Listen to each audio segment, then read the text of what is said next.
First of all, thank you for coming out tonight. It's really an honor to have Tony here to first let us be in his space, the True Ventures, Good Luck space. Many companies have come out of here that have been very successful. So you founders who are here are taking all the good luck and hopefully rub off on you as well. Tony is an investor and he is also a founder as well. And we're going to explore both sides of him today. So I hope you get something out of it, able to take from it, and also we'll have a Q&A a little bit later. So get your questions ready. How's everybody doing? Good. It's nice out. What do you think of the view? It's kind of a weird space over here. When you come up, you don't kind of expect that. It's kind of amazing. Yes, it's going to be hard for me to concentrate on you versus that view, but I think I can manage. It's okay. So you are one of the most admired and influential people in Silicon Valley for the companies you have invested in, along with the companies you have founded. And I find it really interesting to hear the backstory of those who are so successful. So I would like for you to tell me what's not on your resume. So many things not on my resume. That's a great question. So, like everybody, I mean, everybody has a lot of things, that we do on our kind of personal journeys to wherever we go. Everybody has a great story. No matter how rough it is in the moment, everybody has a story. Everybody perseveres. Everybody gets to a spot. And for me, I grew up in a fairly humble environment of, about 5,000 people in my hometown in the northeastern part of Indiana in a very small farming community. And so when you're growing up in that type of environment, it presents lots of opportunities for one to get their hands dirty, so to speak. So I've had I think about every imaginable job. But I stocked grocery shelves. I worked in a factory. I've worked on a glue machine. I've delivered drugs legally to the retirement home. I've filled the soda machines. I've been a camp counselor. Been a basketball coach. I've just had a lot of opportunities to work with a lot of different people who have different aspirations and different viewpoints, and it taught me a lot on that journey. I think, as I got older, those experiences, in the moment I probably didn't understand it, but those experiences served me really well because I also did some really weird shit as I got older. So one of the things that's not on my resume, and by the way, none of those are on my resume, not because I'm not proud of them, it's just the resume doesn't really lend itself well to talking about, I stocked the grocery shelf or I put soda cans in the soda machine. But when I moved to France, and I had this moment after I'd gotten to Paris where I felt like my French was just not at the level it needed to be in order to be a productive professional in that environment. I went to Antoine, who was the CEO, and other folks there, and I said, hey, how about I do a different job? And I move out of Paris, because whenever I speak French in Paris, most of the people respond to me in English, and that's not really going to get me where I need to go. And they said, well, okay, what do you want to do? I said, sales. And they said, but you don't speak French that well. How are you going to do sales? I said, that's the point. It's the chicken or the egg. And so what we ended up settling on was a job that was the furthest point from Paris, near Perpignan, where Loic Lemire, who's the founder of the web, is from. A really small community. And in this depot, I got to drive a forklift for a week. I got to figure out how stock and how the distribution flow of the company worked. I got to talk with a lot of people that weren't all that well educated, right? Many who turns out my French was pretty much on par with theirs. And all those things were really empowering. And then ultimately, the job that I got, that is still my favorite all-time job, was a yogurt merchandiser for the company. So BSN owned the Dannon Company, and owned other things. And the yogurt merchandising job was the best job I've ever had, because it was from 2 in the morning until like 7 in the morning, and we would go and we would restock the grocery shelves. But as you can imagine, that provides a lot of intimate, small talk type opportunities. Because you're just there with 1 or 2 other people, and you're all bored, and you're just kind of talking and joking around, and it's not that complex, the work. And those people didn't speak any English, trust me, they really didn't. And so that job taught me a lot about taking control. And, it taught me a lot about, like, get over yourself. You might be educated, you might think you should be this role or that role, and we all get caught up in that BS. And it's just like, get real and like figure out how to solve the problem. And that's the best job that's on my resume. No, that's really interesting to hear, especially from someone that has done everything that they have done, especially within the tech industry. So let's talk about you as a founder. You have been the founder of Sphere and also About.me, and both of them have successfully sold, but there's a little bit more to the story with About.me. So how many of you out there have an About.me page? Thank you. Good. How many of you took a picture for the About.me page that you're going to post tonight? Awesome. Great. So for the few people who do not know what About.me is, can you please explain that product? Yeah, so About.me is a public profile page, unlike Facebook or LinkedIn, which are really about being a private profile page, right, for those people that intersect with you. And so About.me is very much outward facing, and it's a place where you get to showcase who you are in a more kind of 360-degree holistic way than a lot of the other services. So I like to think that it's the best place for people to learn about me, as well as to find out where I'm active on the web. So, a typical About.me page has a big picture of you.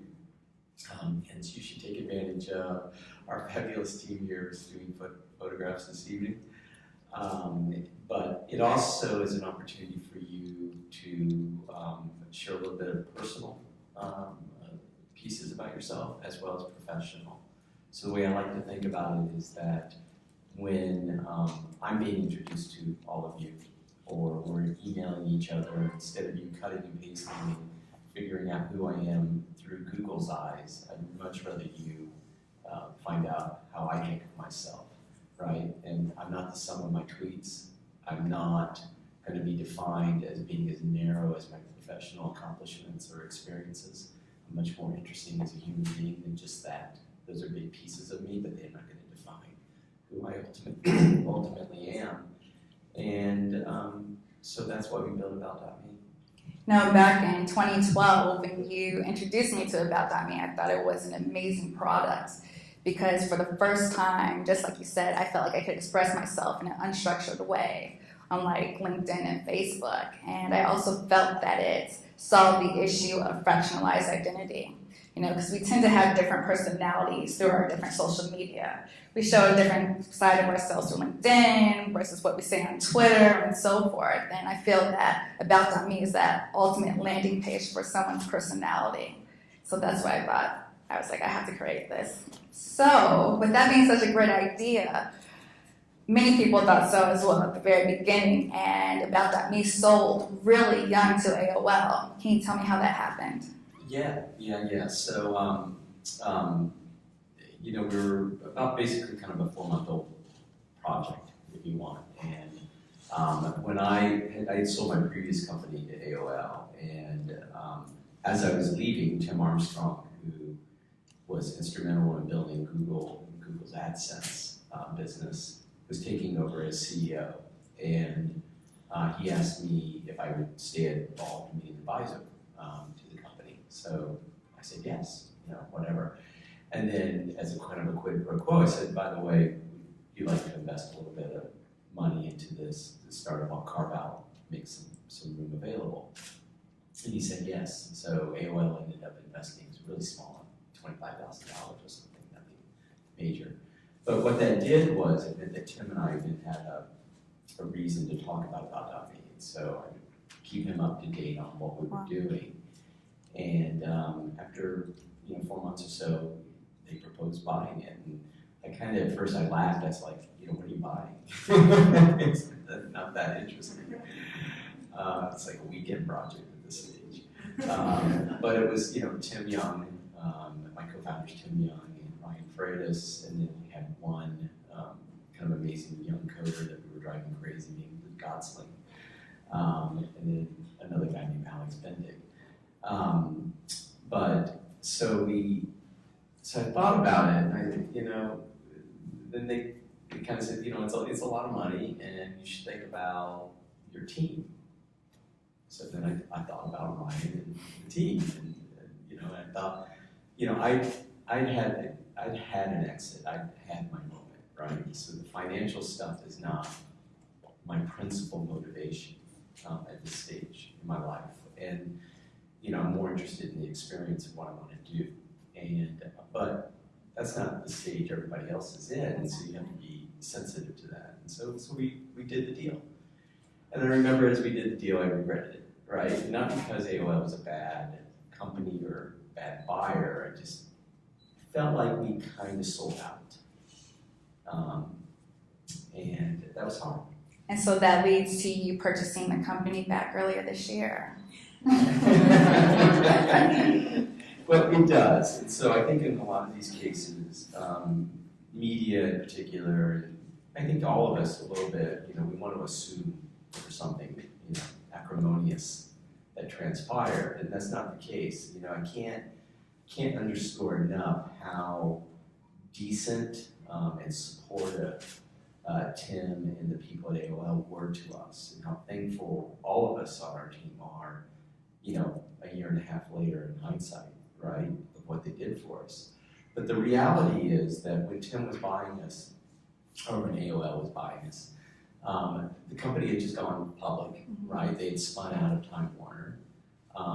They had a lot of, I think, aspirations on things that they wanted to do, and they were doing what great companies do, and that is, trying to find their iPad or their iPod, right? And something different. And I think what we realized after being there, a year, was that we weren't really strategic for them. And I think, that's what I realized. I don't think that's what they realized. I think it's hard to let things go, right? And so I approached them and proposed buying the company back, and it took about a year to make that happen. But we finally got there, and Tim and the team, they did the right thing by letting us buy the company back. And so we did. I bought it back. That's it. And I couldn't be happier. But there's nothing. There's nothing acrimonious. AOL's still a small shareholder in our company, and I'm proud of that. Really, really proud of their contributions.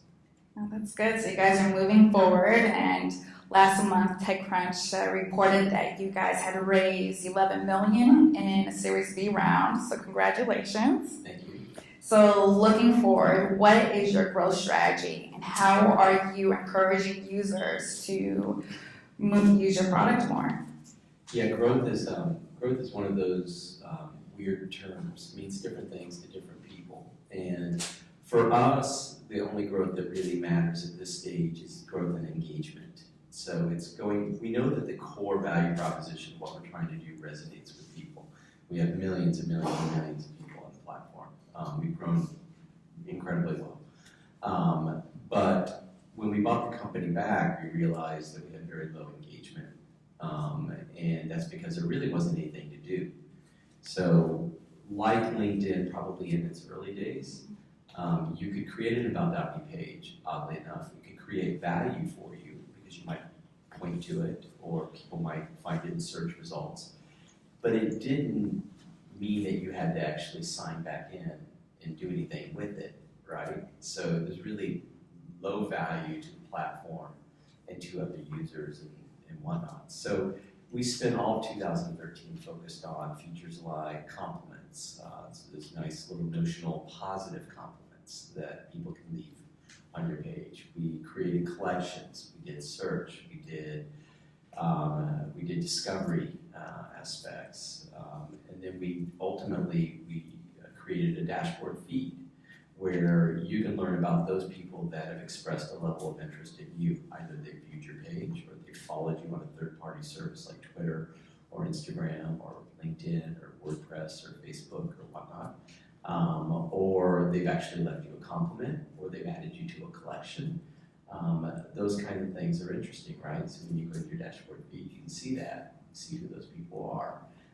And then we created a layer where people can make connections. And I think that's the thing probably for Sanena and Arabella and myself and the team we're most excited about is that the number of love letters we're getting on a daily basis about connections people are forging with people that otherwise they wouldn't have had an ability to connect with is amazing, right?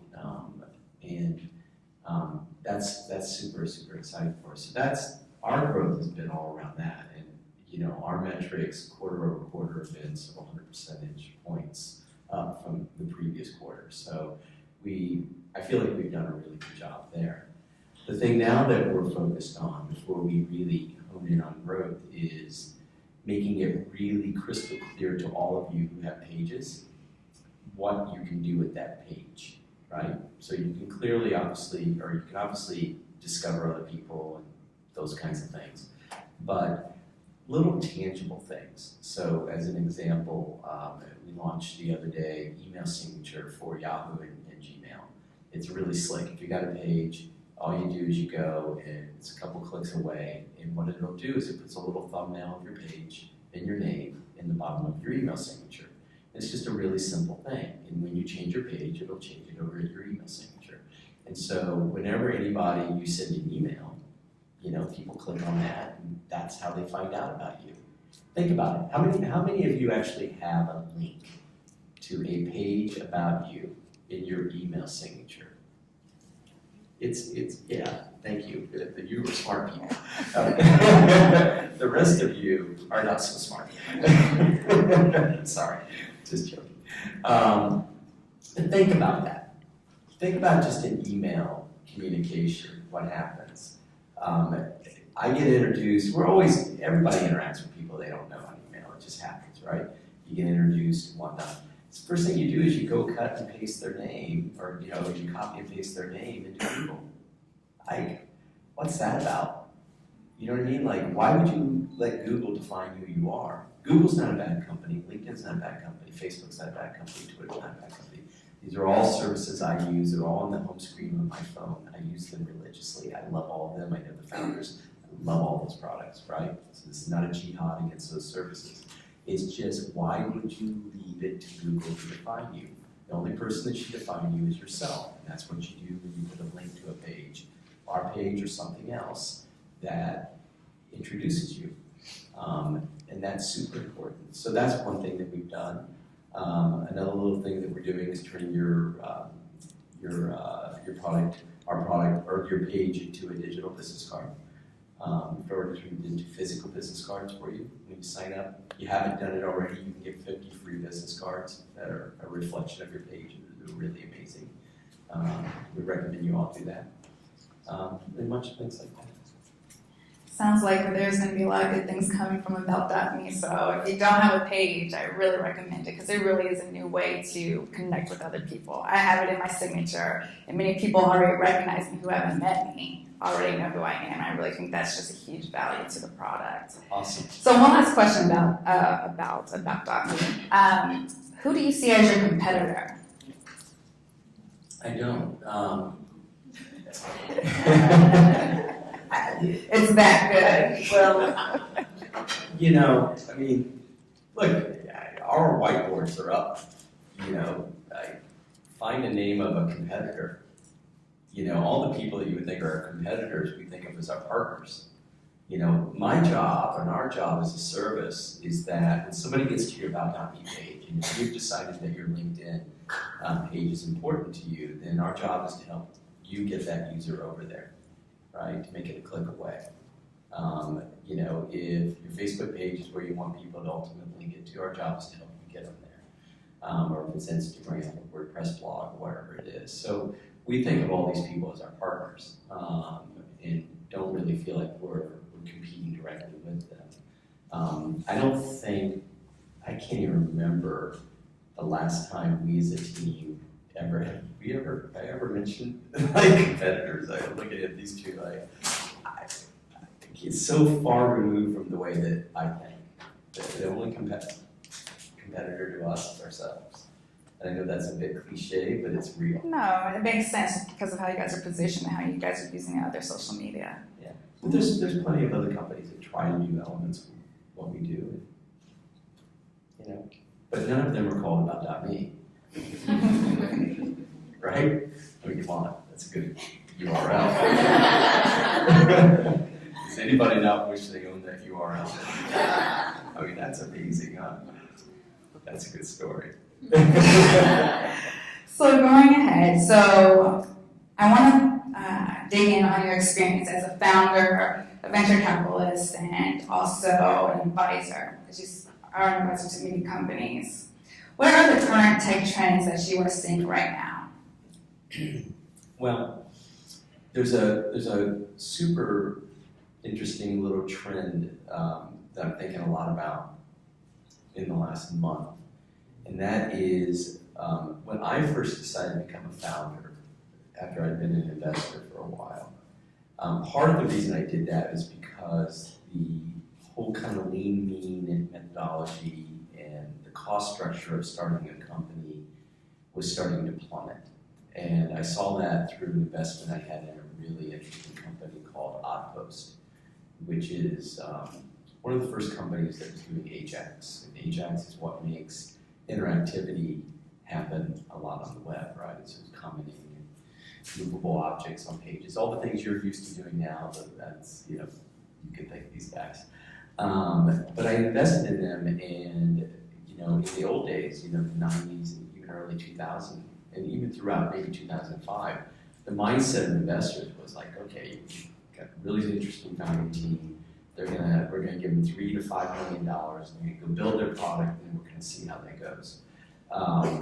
And these guys are like, I'm not sure I want any of your money. And if I take your money, maybe $750 or maybe $1 million max. And they were working out of libraries. So they had no cost structure for office. They were working in the cloud already. This is 2003, 2002. And so I learned, I looked at that and I thought, wow, that's different. Start a company for $1 million, that's crazy, whatever. So I want to get in on that trend. And by the way, I can even do that. Why shouldn't I do that myself? So that was what got me there. Well, I'm starting to realize in the last year, and I'm putting a lot of thought in it in the last month, that cost structure is even getting hacked. So the whole lean mean methodology, I think, is dead. Not dead, but I think it's dying. And I think that because of mobile in particular, you can get these small little satellite teams. I think I can start a business. I think if I wanted to, I could go start a business tomorrow. And what I could do is just find little satellite mobile teams and not even hire them and ask them to take 3 to 4 weeks and build me out a product and put it out there and see it. And I think I could do that 10 times over. And for incredibly low cost, and to see if I can get to something and start to scale. So I think the whole cost structure of this stuff is getting hacked in a major way. So I think that's a big overarching trend I'm thinking about. At True, we're spending a lot of time thinking about hardware. I think we're super proud of some of the very bold bets that we made early when people are like, really, you're going to invest in hardware? Are you crazy? But we did Fitbit in 2008. it's a pretty good company, right? We did MakerBot, which was the first 3D robotics, printer, company, which already had a huge exit for just north of $1 billion in total value. We did 3D robotics, which is commercial drones. So I'm interested, and we're interested as a firm in definitely hardware, because the cost is the same thing. I think on the hardware side is kind of like we're entering into the lean mean methodology. It's the cost structure is really plummeting, but it's not like what I was just talking about with mobile and consumer-facing apps. So have you seen an increase of more companies doing more hardware versus software products because of that? Yeah, crazy amounts. And also because of Kickstarter and things like that makes it possible for these things to happen. And that's a gift to all of us. It's a gift to humanity, it's a gift to all of us as investors and all of us as people that are participants in this ecosystem. Also, and we as a firm are also very interested in design. And, the web got beautified. And that is something, we've been talking about for years. Aboutme is certainly, I think we play a big role, or a big contributor to the beautification of the web. But, I think, design experiences and whatnot, when we're looking at products and teams, one of the things we want to know is they got that, you shouldn't say quite, just that touch. That's really, really super important to us. So design is becoming more of a factor when you're dealing with hardware versus just the product itself. Yeah, elegant design is mission critical. Absolutely, good to know. So, for a founder, how can they go about getting attention from a VC such as yourself?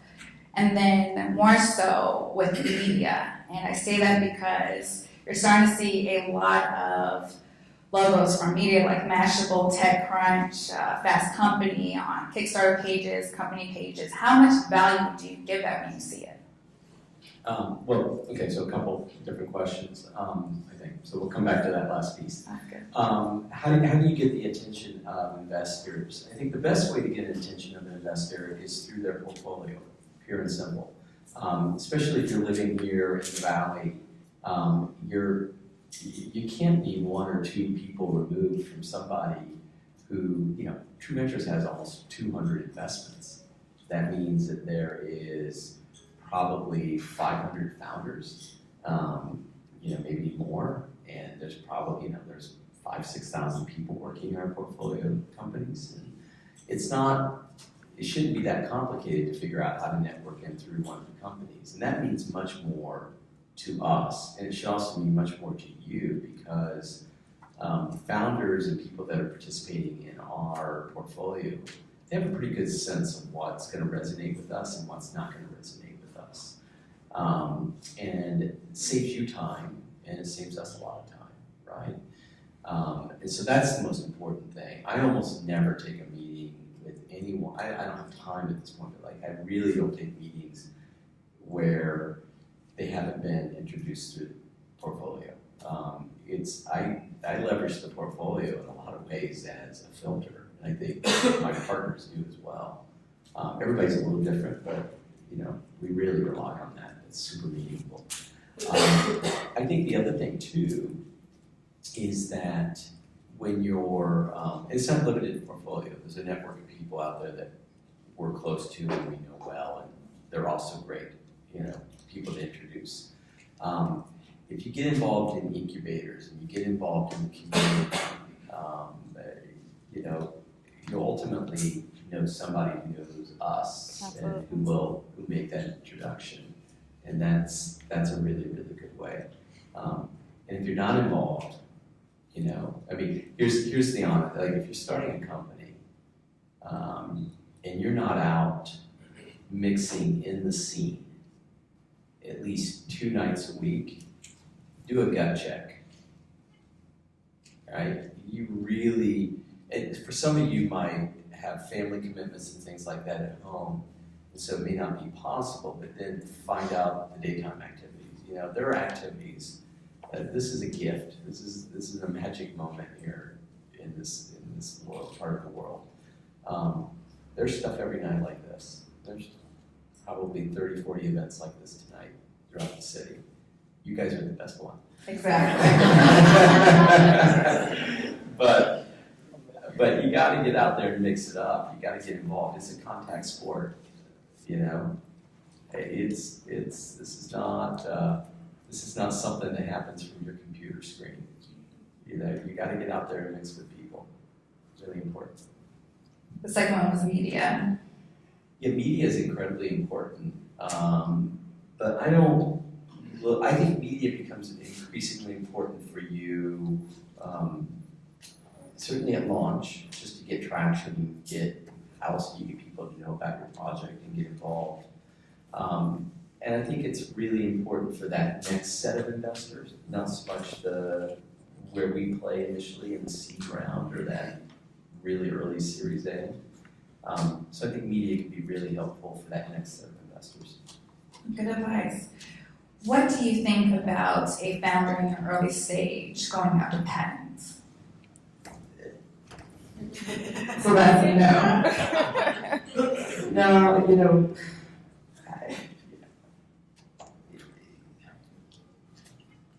I think patents are like, listen, there's a lot of things in life that, you know, you could ask me and no matter, you know, I give you an answer to say no. Eventually somebody will show me 10 examples of where I was wrong, right? But I think for most of us, the pursuit of patents early on is naive and it's a waste of capital. It's a waste of energy. It's not that it's not going to be important, but that's not what's important now. What's important now is product market fit, your vision, getting some people around the table who believe in you, support you, create the infrastructure, create the access, create the network. Those are the things to apply your energy towards. And pursuing patents, I think, is just a distraction. Once again, there are very unique cases where that is the case, but you know, just whatever. I wouldn't spend any time on it. Absolutely. Like that point of view. So you're a founding partner at True Ventures, as we discussed earlier, and you also invest through lowercase capital. You have been at the genesis of many popular startups such as Uber. I know I use that one a lot. Twitter, we all use that one. August, which is new, Jawbone, and so forth. What is, and I think you already touched on this a little bit, but what is True Ventures' mission? So where do they really focus, and what is their model of funds? Yeah, our mission is really simple. As corny as it's going to sound, but it's incredibly genuine, is to make the world a better place for founders, pure and simple. When we started the firm back, you know, when John and Phil, who are really, you know, the original founders, you know, brought us all together, I think, you know, it was 2005 and 2004, I don't know, venture capitalists are a different breed, and we just didn't want to build that kind of firm. So already from the very kind of beginning, you know, there's a few things that are odd about us.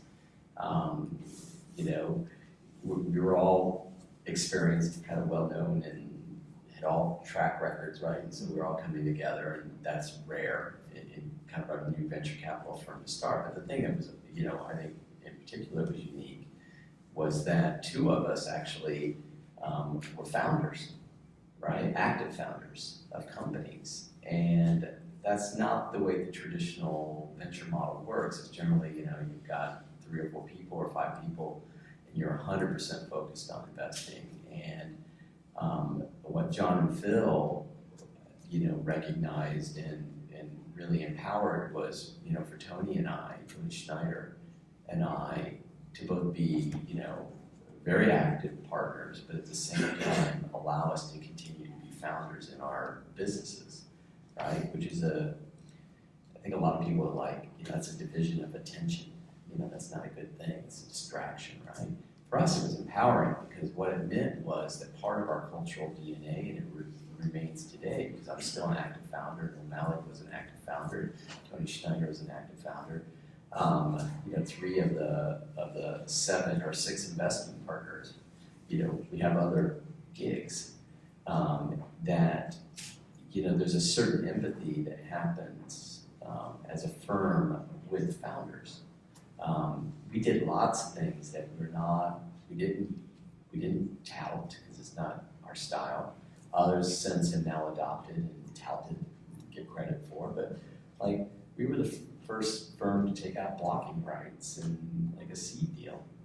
Blocking rights, essentially what it means for you when you sign a venture capital term sheet is the old model was that no matter the kind of money, ultimately the venture capitalist or the firm got to say yay or nay if you sold your business, right? And so when you get these early opportunities to sell for smaller numbers, and even though that to you as a founder and your team is incredibly meaningful, to the venture capitalist who's got a $200 million fund, it's so what, we're gonna make $5 million. You know what I mean? That's not our model. And so, but we took a leap of faith and said, when we're investing $500,000 out of $200 million, do we really have the right, kind of the moral right to tell a founder they can't sell their business? It's gonna change everything for them because, you know what I mean? And we just listen, by the way, we would never say no, so why don't we just take that term out? We did. We're wow, that's a big deal to take that term out. And now almost everybody takes that term out. So we did all kinds of things like that. We ate legal costs in the beginning. One of the things that really irritated Tony in particular and myself was, you decide you're going to start a company, you go out and raise money, and you get your law firm and they have their law firm, and it's $25,000 each, right? $50,000. This is 2004. And Tony would be like, this is crazy. There's nothing unique about the structure of your company versus your company versus your company versus mine. These are startups. They're all the same structure. What is complicated here? Why can't we just have a flat fee of $10,000 and call it a day? Why can't we just use a set of documents that come off the shelf? Because that's really what was happening. And so we started to point things like that out, and that's because once again we had a part of our DNA, we had that sensitivity to those issues. Absolutely. Yeah. Absolutely. So what is your average check size? So I think, it evolves, and with inflation things change, but the last time I checked, our average check size was $1,100,000, and across our entire portfolio, we were owning just north of 20% for that check. So what that implies is that most deals were getting done at about a $4 million-ish pre-money and a $5 million-ish post-money. And I think that's probably the right answer. Today's market moves that number up a little bit, or quite a bit. For us, it doesn't, because I think we're really kind of forthright and straightforward. When we talk to an entrepreneur, we just say, look, we're in a business too, and that's just not what we do. So, I'm sure you can get a higher valuation, go for it. That's, we don't think that's the right answer, but go for it. And that's, that's served us well, No, absolutely. So for founders who are really in their early stage, so even though you invest Series A and seed, those check sizes aren't necessarily relevant to someone who really just needs $250,000 to $500,000 just to get things going. Not at all. Yeah. How would you best tell them to go about getting that money, and when should they come see you? Well, so almost, in a majority of our deals, we're the first check. We're part of that first, it's called a seed round or a Series A. The terminology is always changing, but we like to be a part of that first check. And so one is that's where there's the most risk. We're super comfortable with risk. We love risk. We like crazy stuff. We really do like crazy shit. Whatever. So that we're really comfortable there. That's where you get the most reward if it works out. So that's part of what our model is about.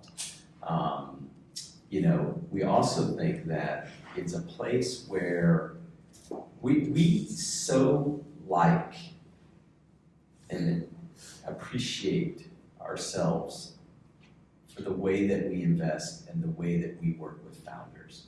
And we have screwed it up like everybody, right? At times. There's some people out there that are like, you guys were horrible, right? But it's very few. And I think we're really proud of the way that we work. And so I think part of what we think is magical about being that first large anchor check into a company is that we can be good stewards of the cultural DNA that's being created by the founders and by the company. That's, in a lot of ways what we've done in WordPress and we've done in other companies where we've been a protector, right? We've been an advocate and a good steward. And so, if it's a $500,000 round or $1 million round or $3 million round, anywhere in that range is a good place for us to play. Well, that's good. So, at CanLine Tech Conference this year, which is held in Cannes, France every year, there was a panel with Steve Stout, Ben Horowitz, and Kanye West. And they were talking about one, the Beats acquisition, and how that showed the merging of urban culture with innovation. What is your take on that? So I don't think about it from a product standpoint, I think about it from a movement standpoint. And that is urbanization of startup life is definitely real. And it's more than real, it is the reality.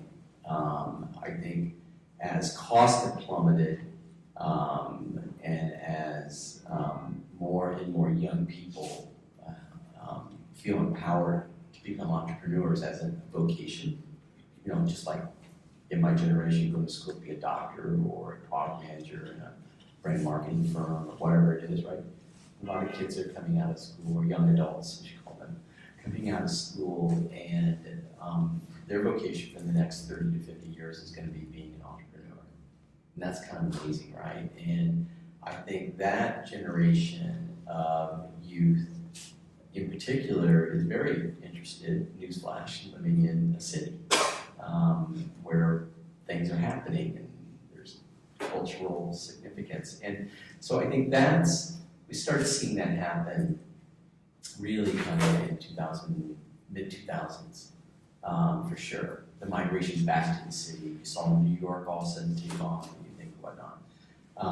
The other thing that's happening is mobile, and mobile, by definition, really excels in areas of density.